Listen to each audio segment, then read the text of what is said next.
Oh, je ne comprends pas pourquoi nous ne vendons rien. Moi, je ne comprends rien.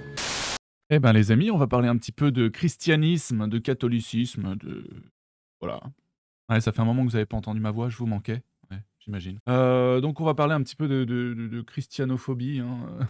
Pourquoi est-ce une opposition contrôlée? Ce n'est plus un secret pour personne, mais on en a encore une preuve, supplémentaire. J'ai vu une vidéo avec, le pape, qui était entouré d'une compagnie, de cirque ou LGBT, on sait pas trop.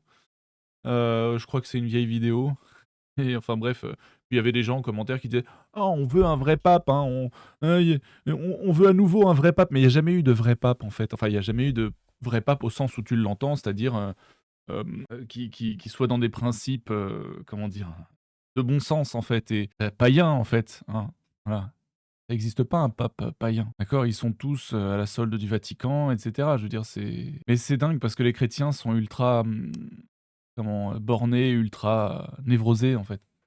Ultra névrosés. Mais bref. Bon, donc on a encore une preuve que le christianisme est une opposition contrôlée, hein. Dans une résolution intitulée «Les droits de l'homme et la démocratie dans le monde et la politique de l'Union européenne en la matière», le Parlement européen a reconnu la christianophobie et la persécution des chrétiens. Riposte catholique. Ah, donc le mec rêve d'une riposte catholique alors qu'il fait...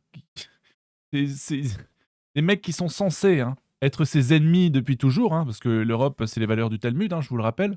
Hein. Et oui, c'est Van der Leyen qui disait ça, hein, je vous montre un peu l'extrait. Hein. L'aveu est frontal, fini les racines grecques ou chrétiennes, place au Talmud comme boussole morale du continent. Donc, bon, après, on sait, hein, prochain objectif, le noachisme, etc., etc. C'est à ça que sert le christianisme en réalité, hein, mais bon. Europe is the values of the Talmud, the Jewish sense of personal responsibility, of justice and of solidarity. Europe is the values of the Talmud.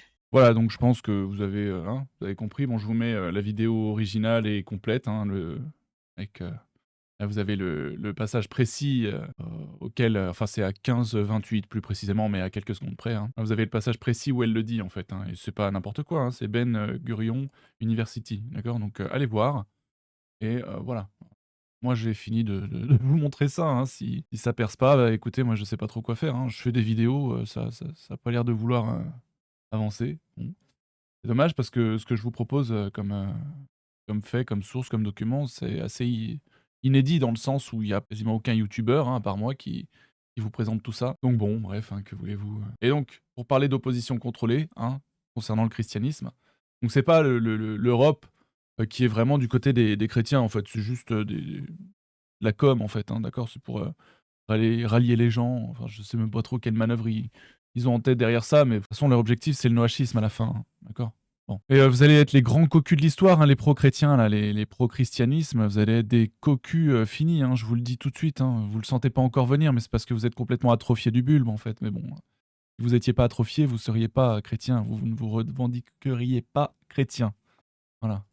Bref, donc allez voir cette vidéo hein, si vous voulez comprendre le fond de l'histoire. Hein, encore du travail que je fais qui a quasiment pas de vues. Hein. Alors que c'est quand même du gros travail et que je pense que je vous dégote un petit peu des informations voilà, qui sont béton, quoi. Hein. Mais bon, bah après, chacun son truc. Hein. Si vous voulez écouter ou pas, c'est vous qui voyez. Si vous voulez partager ou pas, c'est vous qui voyez. Allez, on écoute un petit passage et puis, de toute façon, je vais pas épiloguer pendant des heures. Hein. Je vous ai déjà couvé et retourné le sujet de fond en comble. Et bref. Le christianisme a été une transition utile pour amener les gens à s'éloigner du paganisme vers une croyance monothéiste en Dieu. Même si le christianisme était faux, perverti et tout le reste, il a quand même sorti les gens du rôle païen. Avant la religion chrétienne, les Romains adoraient les étoiles, ils adoraient les constellations, mais dès qu'ils ont décidé d'adopter une religion, quel genre de religion ont-ils adopté? Ils n'ont pas adoré un dieu, ils ont pris un id, ils ont pris un juif. Comment ne pas être heureux quand je vois des millions de goyim se prosterner devant un seul juif ce soir? L'idolâtrie des chrétiens n'est pas aussi mauvaise que l'idolâtrie du Népal ou de l'Inde et d'autres endroits, parce qu'ils croient encore en notre Dieu, pour préparer le monde à faire le choix de recevoir le Mashiach. Dieu a une étape intermédiaire, qui consiste à sevrer les idolâtres de leur croyance idolâtre. Voilà, hein, je veux dire, après vous en faites ce que vous en voulez, mais je sais pas trop, je sais pas comment vous expliquer la chose, je sais pas, voilà. Bref. Est-ce qu'on va enfin se décider à parler des choses telles qu'elles sont? Ou est-ce que la droite qui est mise en avant, hein, d'ailleurs. La droite qui est mise en avant va continuer à faire comme si de rien n'était, ou est-ce qu'on va prendre un peu nos couilles en main, quoi, façon de parler. Hein. Est-ce qu'on va parler enfin de choses authentiques, ou est-ce qu'on va continuer de faire... hein, je sais pas, voilà. On va continuer de donner de faux crédits à nos ennemis, en fait. À nos détracteurs de toujours. C'est rien. Prochaine vidéo, ça sera sur Thomas Guénolé, hein, qui affirme être franc-maçon, vous allez voir, qui explique son entrée dans la franc-maçonnerie. Ouais. Voilà, bon bref, j'ai rien de plus à dire. Allez, ciao. Tous les liens seront en description, hein, j'oublie de préciser. Allez vérifier, section source. Allez vérifier, section Red Pill. Et puis voilà, allez à la prochaine, ciao.